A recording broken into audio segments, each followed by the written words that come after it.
Emmett, Anne-Marie, welcome to another episode of Stock Club. Anne-Marie, you've been dossing for a couple of weeks. It's good to have you back. Dossing. I was Dawson, not you know what scheduled. Dawson? So it was not my responsibility. I know, yeah. Dawson, you had 2 weeks off. You Okay. have to carry the episode now. You have to be full of vigor. Me and Emmett are wrecked after all our Jeez. interviews. Podcasting.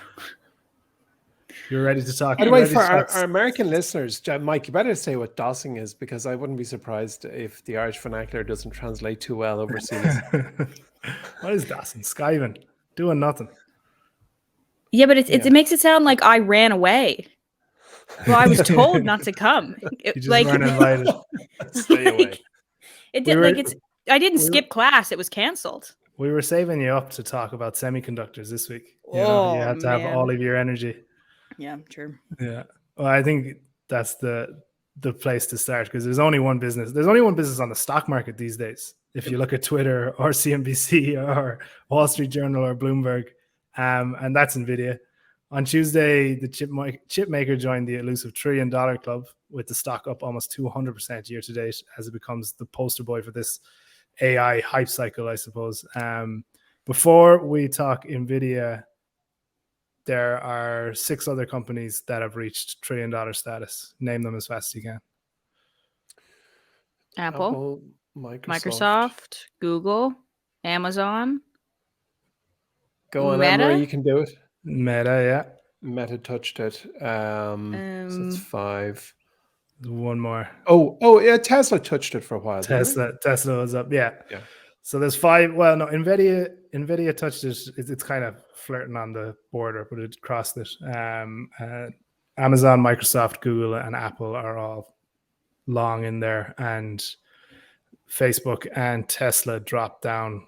So they are well surpassed by Nvidia these days. And I think when we're talking about Nvidia, we have to go back a good bit, because it's been around for a long time. I think it's been the best performer in the market basically for the last 10 years.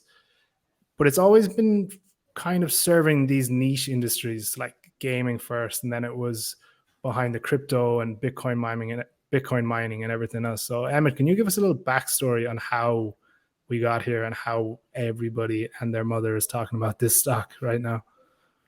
For sure, Mike. Well, just to further focus our listeners on what happened, let me start by saying that Morgan Stanley described Nvidia's outlook upgrade last week as, quote, the largest dollar revenue upside in industry history, adding, we simply have no historical precedent for the magnitude of this step function. So, Mike, this is monstrous. Like, we talk about $1 trillion businesses, as if it's a normal thing. I remember only about 10 years ago thinking I probably wouldn't live to see $1 trillion business. And now we've just named a whole string of them. And it seems like we're just waiting for a whole new slew of $1 trillion businesses.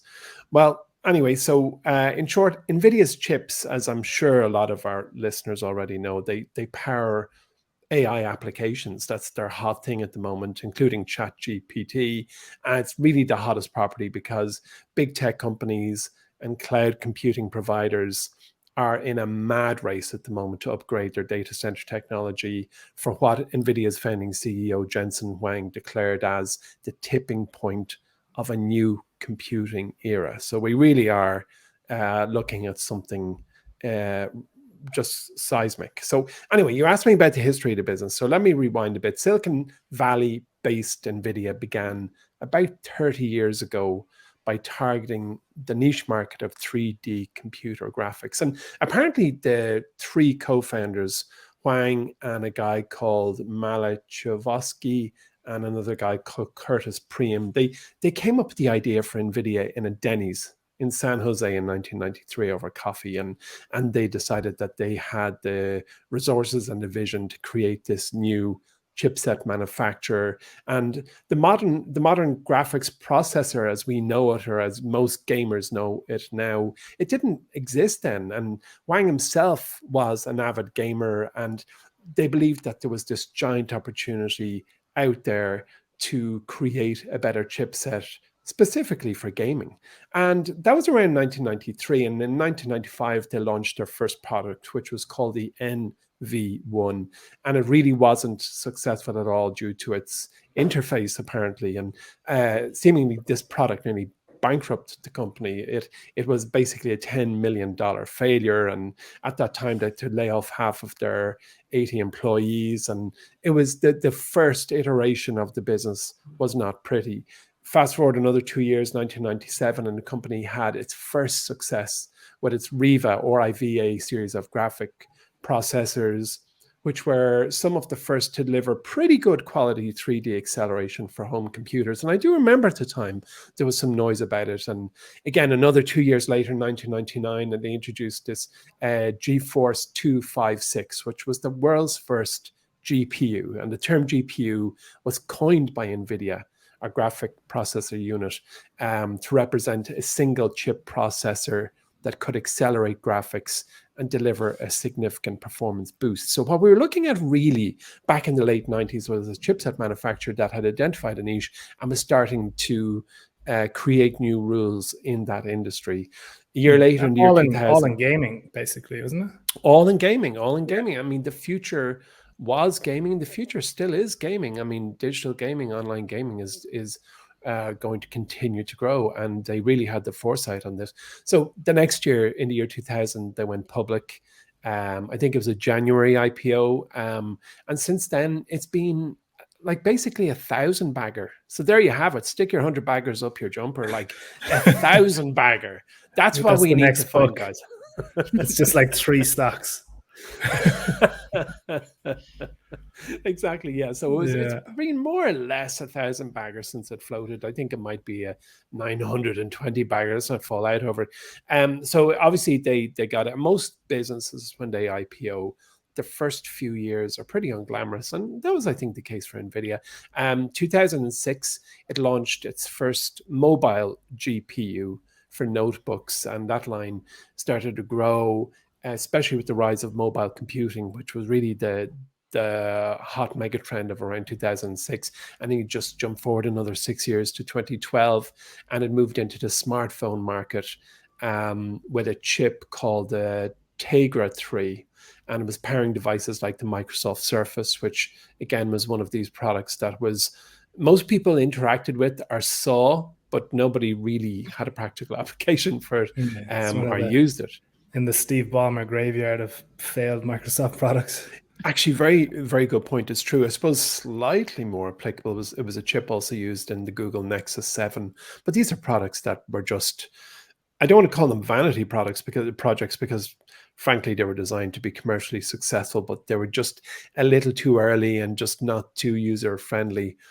So jumping forward a little bit to 2016, and then they launched the GeForce 10 series and started gaining really good market share in the AI and machine learning sector, which at that stage in 2016, AI was just something academics and I think computer scientists were fooling around with and had a view that it was going to be huge, and the rest of us just knew it was out there, but really there was no practical application in our lives. And the GPUs were being used in data centers and for research purposes. Again, the time went by, 2018, and they launched a revolutionary Turing architecture named after Alan Turing, of course, which brought really big advancements in real-time ray tracing. And at this stage, Nvidia was about $60 a share, and just for our listeners' reference, it's about $400 a share at the moment. So it really had quite an amount of progress since its IPO. Year 2020, it announced its intention to acquire ARM, which is a wonderful business and a major designer of mobile chip technologies. And they were going to buy it from SoftBank for $40 billion. But the deal was scrapped afterwards because of significant regulatory challenges, which really kind of dovetails into the Nvidia we know today. I guess last year they launched the Omniverse, which was a computing platform to enable individuals to develop universal scene description based 3D workflows, which, for want of a better word, is the metaverse.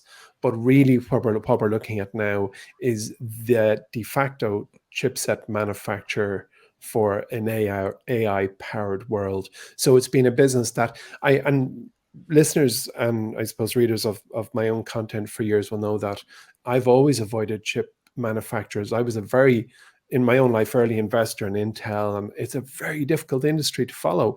It's really a chipset manufacturer has to be on the edge of the edge, the bleeding edge of the edge. They need, as soon as something is made, it has to be sold because it's going to be worthless in no time at all, and they need to stay ahead of competitors. And keeping in mind the competitive landscape for chipset manufacturers is very difficult because apart from the fact they guard it with great secrecy, the actual complexity of what they're doing and what they're selling is very, very high. But clearly, Nvidia is one that some great stock investors I know and even interviewed here in the podcast called out quite a while ago.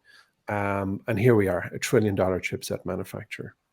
Yeah, it's interesting talking about the kind of progress that's needed behind chip manufacturers, because is it called Moore's law that the power of a semiconductor doubles every 2 years?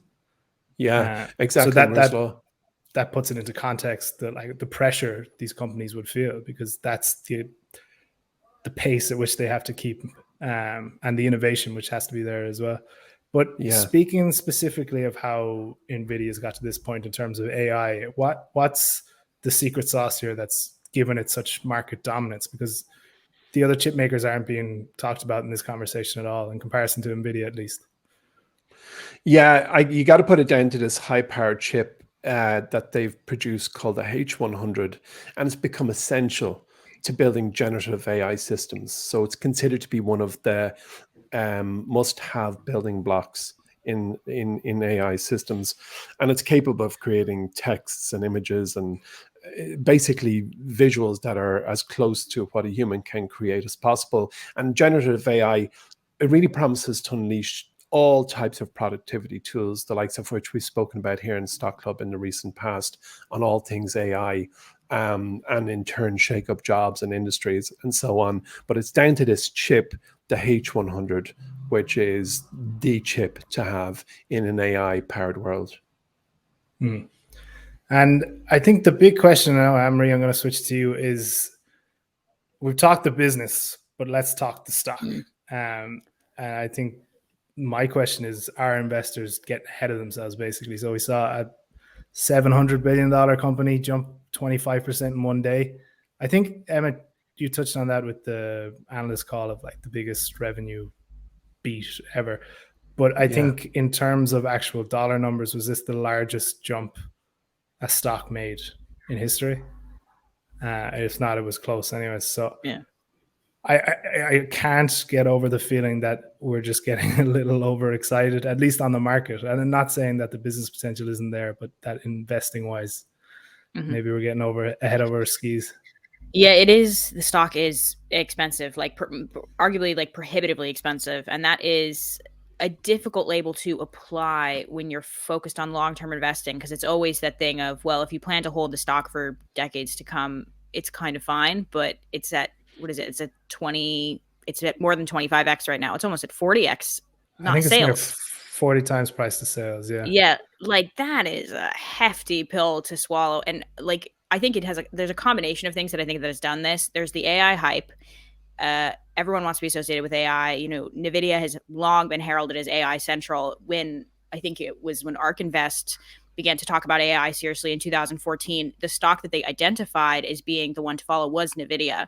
So to be a player in that industry and be considered by the market for over 10 plus years is definitely in your favor. But there's probably also additional external factors. Like I do think people are starting to creep back to tech stocks. You know, you never want to be the person to kind of call that bottom to say, oh, it seems that the market is recovering. Particularly with like the last earnings season we went through, things that were kind of choppy. They were a bit funny. Even like if you go and have a look at big tech, you know, like Microsoft did a pretty solid quarter, but Google then struggled with ads and revenue growth. Like it was very minimal. And then we saw Apple deliver a pretty solid quarter, but then their stock didn't move at all. And so, you know, people seem quite hesitant. They seem nervous, and most big tech has come back up about, you know, anywhere between 20 and 30%. So there is some recovery there, but I wouldn't say that we're definitely not back to like 2020, late 2020 levels in terms of excitement. And then we also have, you know, the additional issue of we have inflation, which has yet to kind of come under control to a place that we probably all feel comfortable. And we have the looming debt ceiling in the United States, which there seems to be a handle on at the minute. There has been a bill has been brought to the floor that both Democrats and Republicans participated in. So it does seem like that is going to pass, but things just seem really frantic is maybe the correct word to use. They're all over the place. There's so many compounding factors. I mean, you didn't even mention like there's a war in Ukraine. Like there's so like the cost of energy is going on. It's like we've had 5 days of sunshine in Ireland, which means everyone's logic sensors have just departed their brains. Like it's really hard to make any kind of decisions right now. So, but it does seem like I think everything is kind of playing into Nvidia's favor. But interestingly, this has actually happened to them before. They were at a very similar crypto market cap. didn't they? Yeah, they were in a very similar market cap in November of 2021 because its chips were used, number one, for the metaverse construction, the software that Emmett was just talking about. Like that was when they announced that publicly.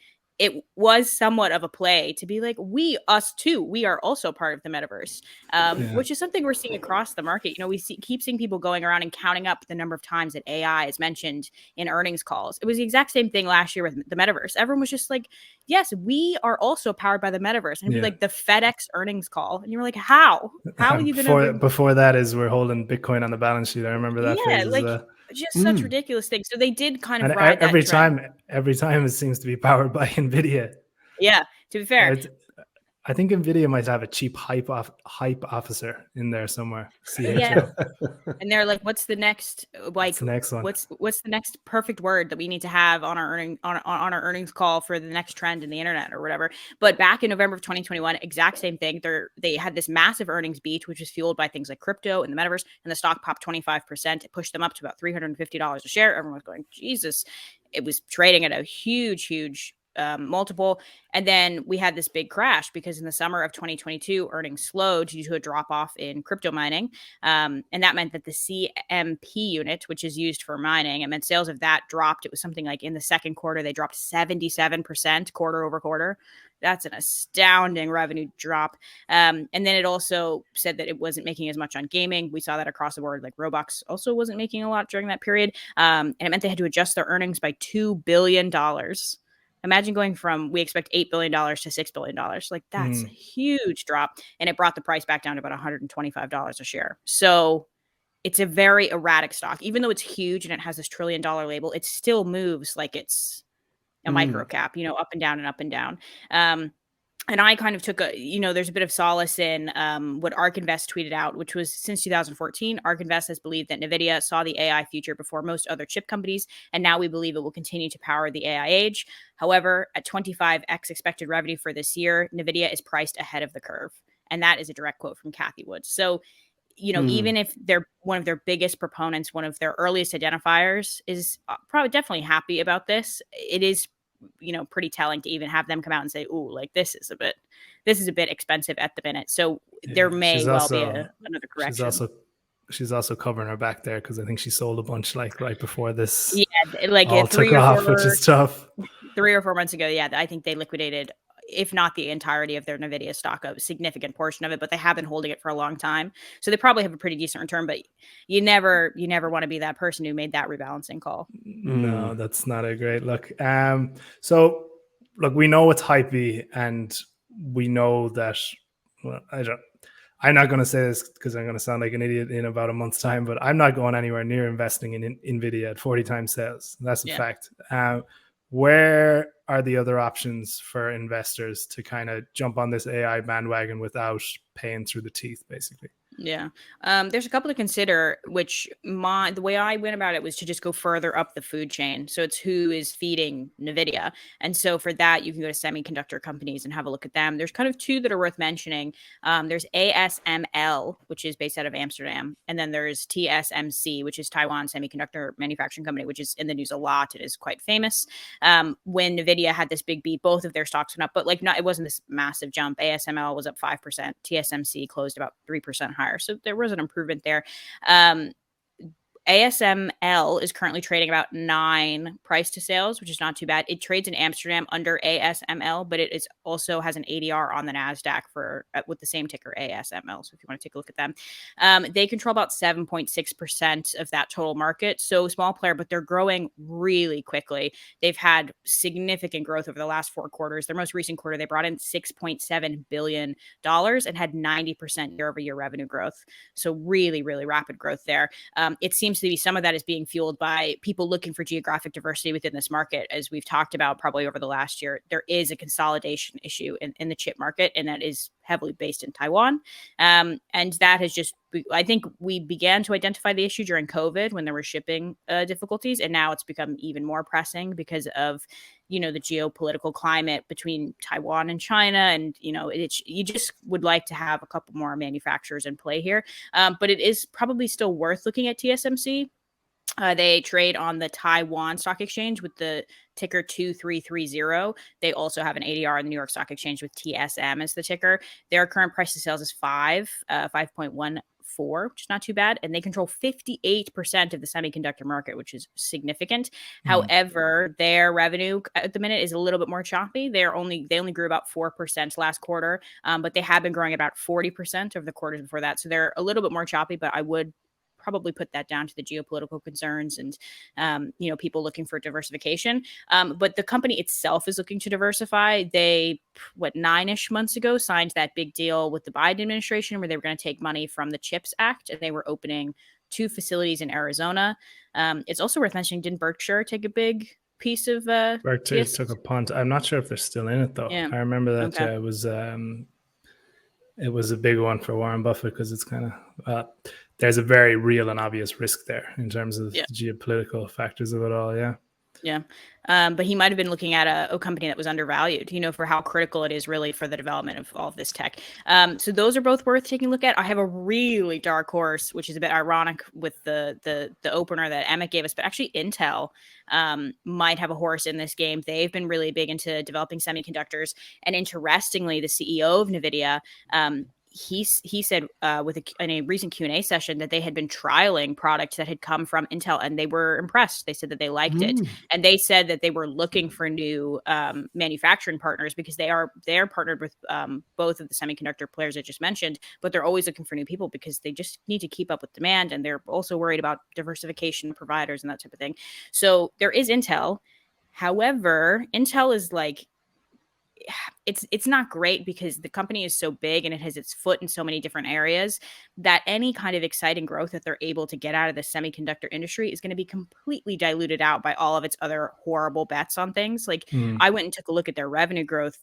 They have had declining revenue growth for the last 8 quarters. And it's not little falls, it's significant falls. It's falling 20% year over year. They're really struggling. And I think that's because as Emmett said, they did not stay on top of this chip market thing. They were, they got completely boxed out of all Apple products because Apple decided to bring the chips internally and develop the M1, which meant they lost one of their biggest partners. So unfortunately, while Intel could be a pretty interesting player here, might be an up and comer, might be someone to take a significant amount of market share, the stock is ugly. It's not anything to be looking for. Most analysts are very hesitant about it because of all, it's because it's in so many different areas. And it's currently trading at a price to sales of 2, which is pretty low. And I don't know. I can't see it going anywhere in the short term just because of its difficulties elsewhere. Very, very contrary play there. But no, it's interesting. They're kind of the building blocks, and then Nvidia is one step lower, basically. Is what you're saying? Yeah. Yeah. That's too bad. Okay, so we've exposed our poor listeners to 20 minutes talking about semiconductors. So to perk us all up, I'm going to trial a new section for the pod. It's titled Big Deal or No Big Deal. So I'm just going to throw a few headlines at from the past week or so, and you're going to tell me whether it's a big deal or whether it's not a big deal.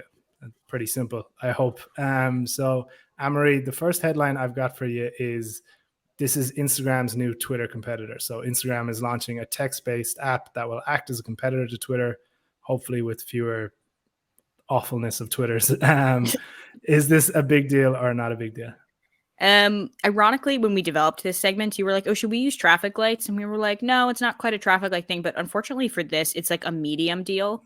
because it's Medium-sized, very yeah. difficult to say. Like, it's very difficult for me to draw any kind of conclusion without seeing the product.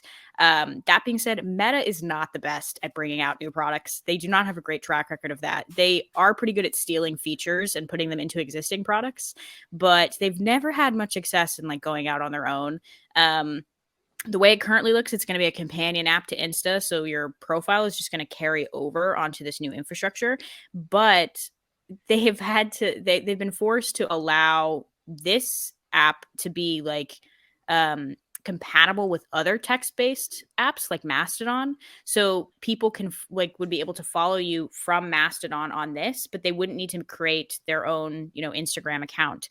So it's a bit funny how that's going to work in terms of growth and monetization.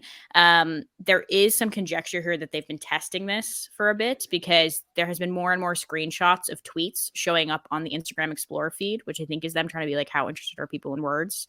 Which is kind of funny. So obviously that test has gone well. Apparently they've already had meetings with power users on Instagram. So that would be like celebrities and athletes and stuff like that, and introducing them and getting them onto this platform before anybody else to create hype and interest and give people to follow. So I think we are going to get a sample of it, but it's just, there's definitely an opportunity here for someone to try and challenge microblogging. But again, this is just Meta chasing trends. And I hate to see that. I hate to see a company being completely reactionary. I want to see Meta sit down and like create a product themselves, which is unique, and like force people to come back to them rather than just waiting around and getting disrupted by TikTok and then imitating TikTok, or get disrupted by Snapchat and imitate Snapchat. It's just not very interesting. Like, I'm bored. Yeah. Does seem difficult to create a new social media channel that is original and that is actually going to bring something new. But you're looking at what a mess Twitter's been, so maybe there is an opportunity there. Okay, so we've gone from big deal or no big deal to traffic lights all of a sudden. We started with an orange light. Emmett, I'm coming to you with one of your old favorites. Virgin Galactic makes first suborbital spaceflight in nearly 2 years. Big deal or no big deal? Well, it's a big deal from a progress perspective, I suppose, but I think it would have been a bigger deal if it hadn't happened, because the company promised that this would happen in Q2. So it was not a surprise. It was a necessary step in order for the business to fully commercialize. And the flight, which is called Unity 25, was the first powered flight of Spaceship Two since July 2021, when they sent 6 people up outside the Earth's ionosphere, including founder Richard Branson. And it said before the Unity 25 flight that this would be the final test before beginning commercial service. And its first commercial flight, which will be called Galactic 01, is scheduled for late June, carrying 3 mission specialists on a dedicated research flight for none less than the Italian Air Force, which was quite interesting. And companies said there earlier this month that, actually it was on the earnings call, that it planned to fly Unity on regular intervals after Galactic 01, primarily carrying private astronauts. And that's the business. So I suppose, to your question, was this one a big deal? It was, yeah. Well, it was a necessary. Revert to the orange traffic light. It's amber. Well, definitely, as I said, it would have been a really big deal had it not happened. So I am relieved it happened. But I think the big deal is that now the company is on the brink of revenue, because the next flights are going to bring people who are paying, and that's what we've all been waiting for. That maybe is the big deal. So company finally making money. Next up for Anne-Marie, we've got Abercrombie & Fitch surges 18% after reporting surprise profit. Does this mean pop collars are making a comeback? Big deal or no big deal? It is a big deal in that it is shocking to think a company that made headlines like 7-ish years ago for being openly racist and burning clothing rather than donating it has managed to not go bankrupt. Like, that is quite a comeback. It's also very impressive to watch the lengths they have gone to rebrand and the replacement of management and all these type of things. It's always fascinating to watch a company crawl back from the brink. So I've been very impressed there. I will say, from monitoring what's happening in terms of like brands that people are interested in. Abercrombie definitely is on the rise. You see more and more young people talk about it. They've been very smart in the influencers that they've paired with, and they've put out this like whole new selection of jeans that have become very, very popular, and they're really expensive. They're like $100 a pair, which like how can teens afford that? But that has been fun and interesting, and I like to see that. Just a bit of color on their earnings. Earnings per share came in at 39 cents, which was they were expecting a 5-cent loss, so that is a pretty significant beat. And revenue was 836 million compared to 815 million for the quarter. But if you like go back and look at the 10-year chart, like they're still down in terms of revenue quite significantly from their big peak days in like 2007. So this is not a full recovery. And I would say it's really not a big deal in terms of for an investor standpoint. We, I think, have been very open by the fact it is illogical to chase fashion trends when you're trying to pick long-term stocks. Like it just doesn't work, because probably what's going to end up happening here is exactly what we saw with Crocs, which is Abercrombie is about to re-enter the zeitgeist and become really, really popular, and the stock will pop. And in about 3 to 4 years, they will fall completely out of fashion and the stock will drop again. So it's just like not super feasible to follow the company around and try and make money off of it. But it is fun to watch, you know, the company in your local mall that was known for being completely dark and smell of men's cologne make its way back. Never count them out. Yeah, the peak days of 2007, 2008, going to the junior discos, covered in jupe with popped Abercrombie collars.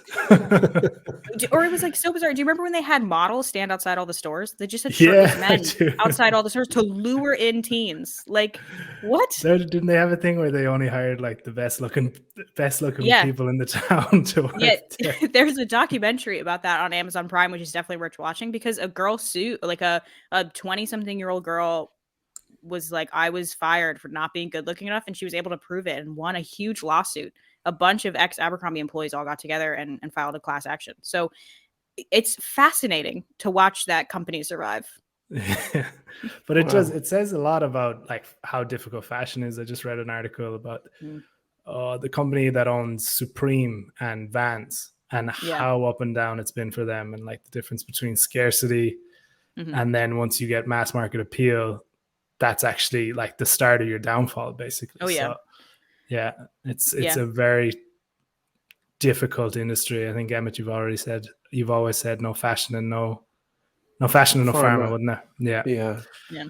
Yeah. To be fair, I think like Abercrombie they were like the epitome of cool, but I think what they weren't expecting was that the concept of cool was going to fall out of favor. That is I think what happened. Like the TV show Glee got really popular, and all of a sudden everyone was like, it's actually cool to not be cool. And that was the end. That was the end of Abercrombie. That was the downfall of Abercrombie. Glee, Rachel apparently. Berry was the downfall of Abercrombie. Okay. Last but not least, Emmett, you've got my favorite headline of the bunch here, which is also obviously a pharma company, since you were saying you don't touch pharma companies. Did scientists accidentally invent an anti-addiction drug? So this is people that are taking Ozempic for weight loss say that they've also stopped drinking, smoking, shopping, and even nail biting. Is this a big deal or no big deal? Yeah, this is potentially a very, very big deal. So green traffic light. Yeah. Semaglutide. Come up with a new name next time.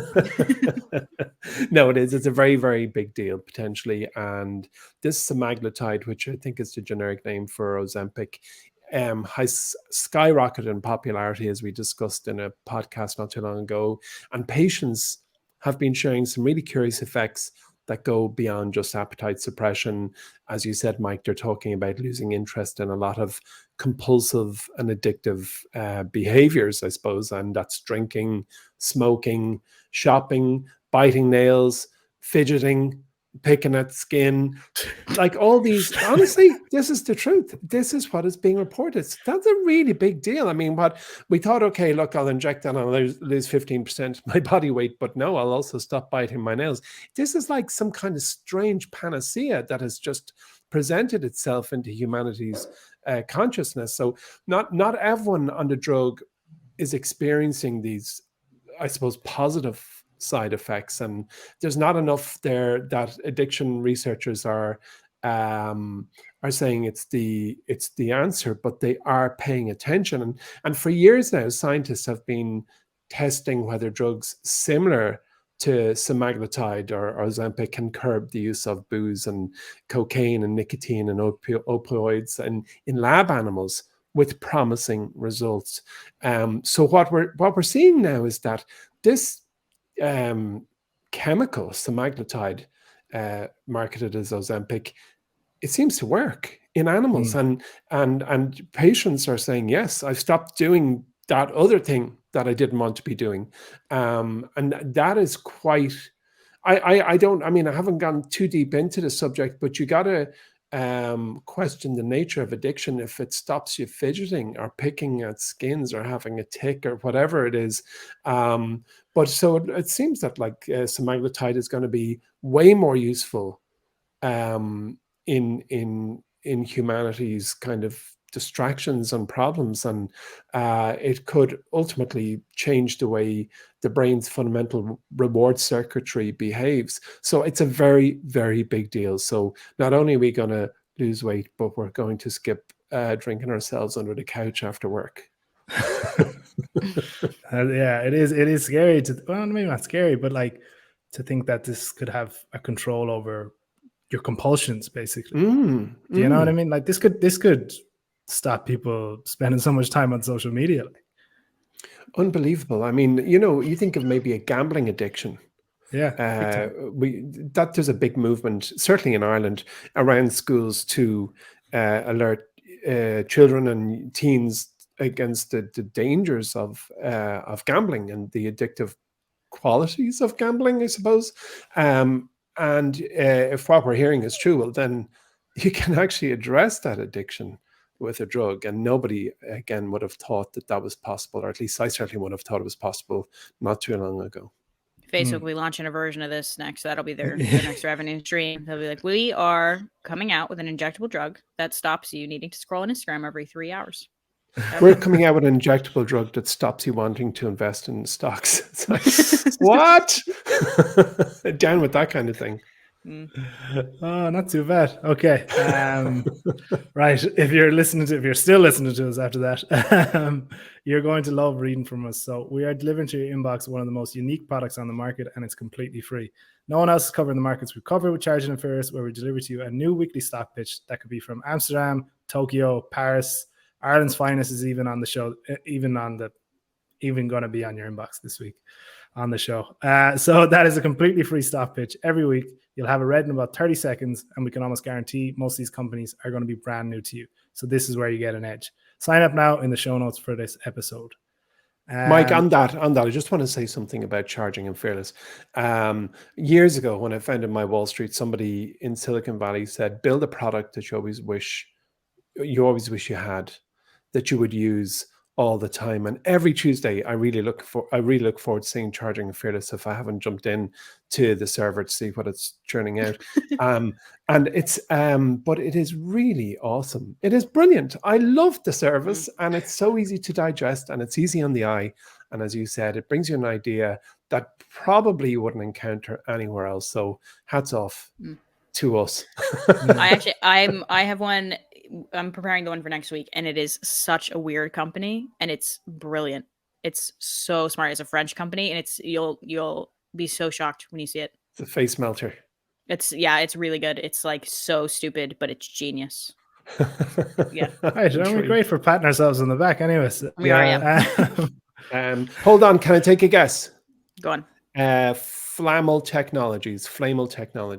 No, it's like simpler. It's like you got to think like ridiculous. Like, how is this a product? We could be on here for 4 hours. Hold on a minute. Do you know how simple Flammel Technologies is? It's just it's plastic that keeps your fruit from going off, I think. Yeah, but like even is that from Nicholas Flamel? Who's that? That's the guy from Harry Potter, isn't it? Oh my god, I'm totally coming annals of stock research. That would be a good stock if we could figure out how to turn coal into gold. That would be great. Yeah. That would be a good one. I think people have tried.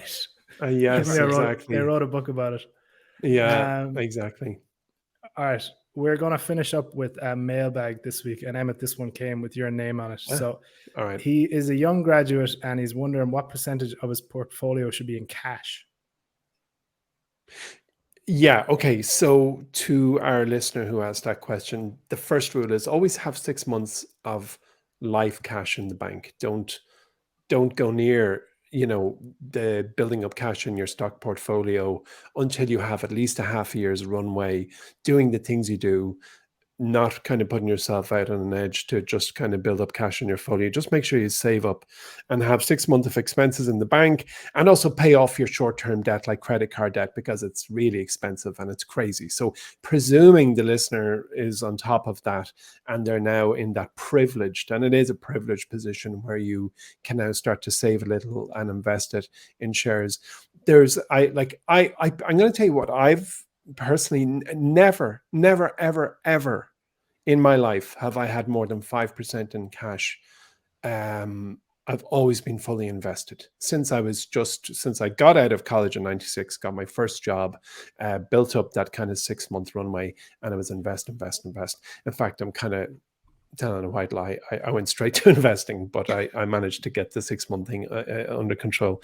But you can do that in the knowledge that you're always adding new cash. So I don't know what Warren Buffett or Mark Andreessen or Google says is the right answer, but Warren Buffett will say 130 billion in cash is the right amount, I think. If you got that as a young grad, you'll be okay. Leave it on the side. I would say no more than 10% in cash, because it's those up days which are infrequent. You don't know when they're going to happen. Good news happens very quickly and stocks pop really quickly. So I suppose my answer is get your half year runway in the bank, make sure you have no short-term debt, and kind of keep about 10% cash on the sidelines, which you can add to your favorite positions on the presumption that you add cash regularly, which I think is the last ingredient to having a lifelong successful investing journey.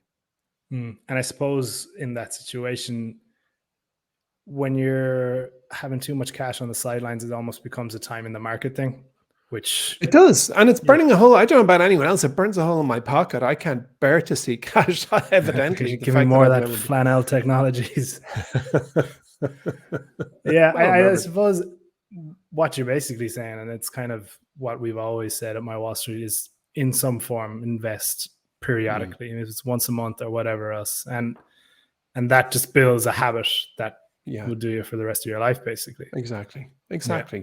But to the young listener and to all the young listeners, I can't overemphasize the importance of actually just having that half year runway, or even a little more, 7-8 months, and no short-term debt, because that's a big no-no. And then start to do it. And there's no right answer. There's no wrong answer. Well, you'll probably be able to figure the rightest answer in 30 years if you do a very thorough analysis of every decision you ever made, which is some piece of work, I can tell you.